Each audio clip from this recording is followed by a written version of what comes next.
Pemasangan baliho ucapan ulang tahun Jokowi oleh Wali Kota Solo, Respati Ardi, berujung Wali Kota dilaporkan ke Kejaksaan pemirsa. Sementara Wali Kota Solo menyampaikan ikuti prosesnya.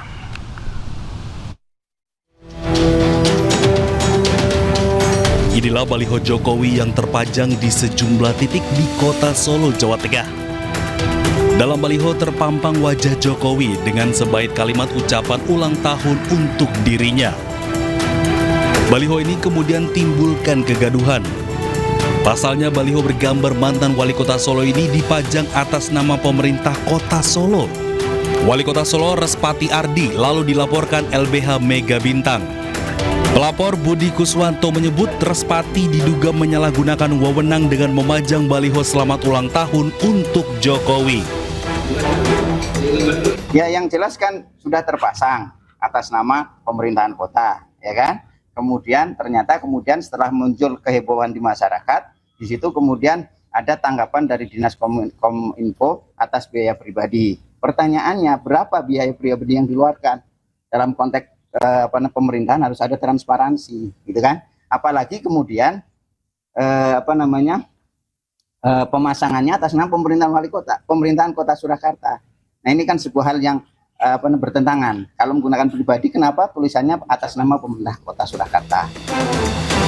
Respati Ardi tanggapi santai laporan yang ditujukan kepadanya.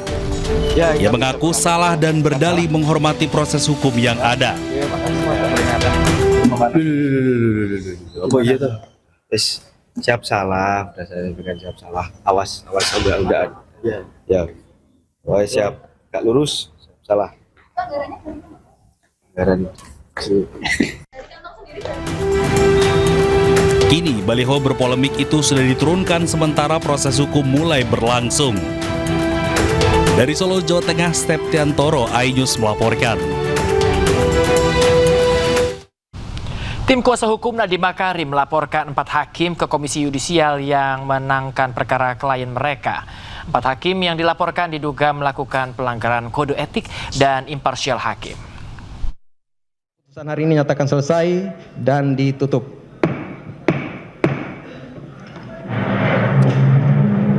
Yang mulia, gimana dikasih kesempatan?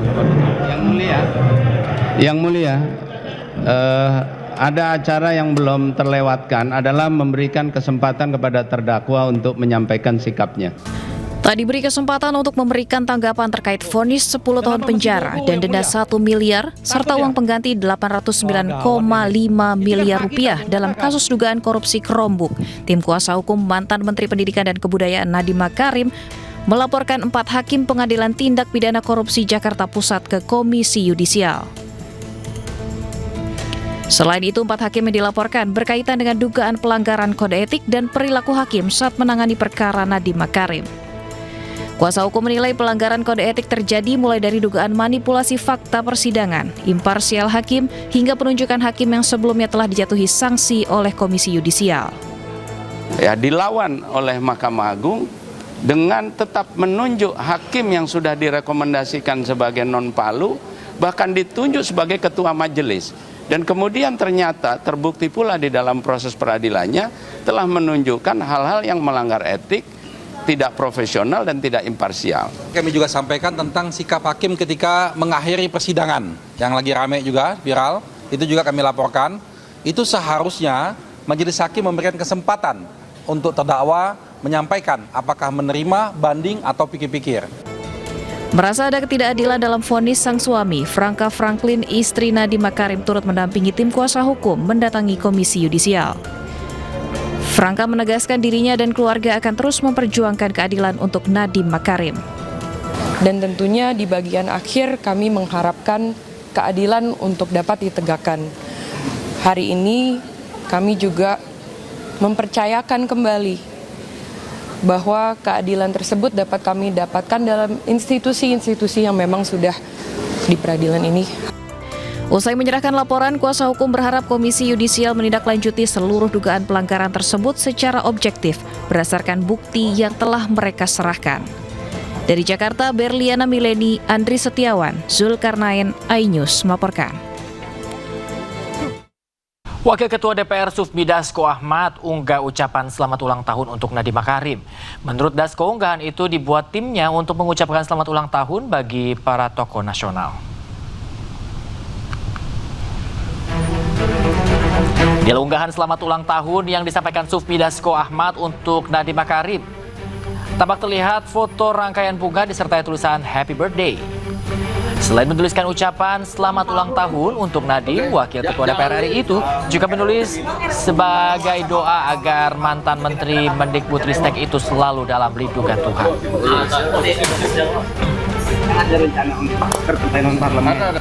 Sontak unggahan Sabtu 4 Juli 2026 ini memantik reaksi publik. Banyak yang bertanya, apakah ini semacam sinyal politik yang dikirim Dasko untuk Nadiem? Dasko dengan tegas membantahnya. Jadi admin saya yang baru itu dia itu kemudian membiasakan sekarang ini untuk mengucapkan setiap tokoh yang ulang tahun memberikan ucapan selamat ulang tahun di akun saya. Nah, seperti dilihat nanti ya, mulai kemarin, kemudian hari ini, ya dan seterusnya begitu. Jadi kemarin ada banyak yang tanya ke saya, maksudnya apa ya?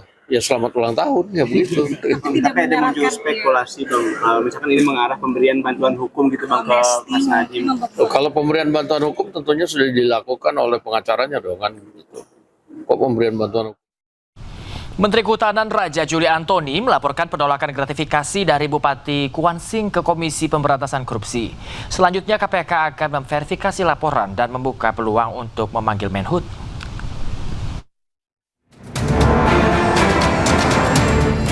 Komisi Pemberantasan Korupsi menyebut Menteri Lingkungan Hidup Raja Juli Antoni telah melaporkan penolakan gratifikasi. Laporan disampaikan Raja Juli Jumat lalu dan kini sedang diverifikasi oleh KPK. KPK juga membuka peluang untuk memanggil Raja Juli. Pada Jumat pekan lalu, Pak Menhut Raja Juli telah menyampaikan pelaporan gratifikasi kepada KPK. Maka atas pelaporan tersebut, tim Direktorat Gratifikasi dan Pelayanan Publik akan melakukan verifikasi dan analisis, termasuk juga koordinasi di internal KPK. Untuk selanjutnya, KPK akan menyampaikan analisis atas pelaporan tersebut, apakah dapat ditindaklanjuti atau tidak. Sebelumnya, Raja Juli mengungkap pertemuannya dengan Bupati Kuansing Suhardiman Ambi yang telah berstatus tersangka dalam kasus jual beli jabatan. Raja Juli mengaku Suhardiman meninggalkan amplop berisi uang usai kegiatan audiensi resmi. Namun Raja Juli meminta ajudannya untuk segera mengembalikan amplop tersebut. Peristiwa itu terjadi 17 hari sebelum Bupati Kuansing terjaring operasi tangkap tangan KPK. Tim Liputan iNews melaporkan. Menteri Kehutanan Raja Juli Antoni mengakui jika Bupati Kuantan Singingi Suhardiman Ambi sempat memberikan sebuah amplop kepada dirinya. Tanpa mengetahui isi amplop tersebut, ia mengklaim langsung memerintahkan ajudannya untuk mengembalikannya, yaitu pada tanggal 12 Juli. Raja Juli sempat menghubungi Kapolda Riau untuk memfasilitasi ajudannya mengembalikan amplop tersebut. Teman-teman semua, Jumat, ya, hari Jumat tanggal 12, sekitar 17 hari sebelum terjadi OTT, ajudan saya sudah mengembalikan amplop putih kepada Bupati Kuantan Singingi. Ada tanda terimanya, ada fotonya. Saya lihatkan kepada teman-teman aslinya. Nah, ini tanda terimanya. Tanggal 12 Juni pukul 14.57. Ya. Awas tuh, ya. Ini yang menerima, ya, Bapak Dr. Suhardiman Ambi, Bupati Kuantan Singingi. Ya, pakai matre. Ini ajudan saya Bambang Haryadi. 12 Juni pukul 14.57. 17 hari sebelum OTT, ya, sebagai tanggung jawab moral saya, tanggung jawab publik saya sebagai pimpinan di sini, kami sudah mengembalikan amplop yang ditinggalkan Bupati ketika audiensi tersebut.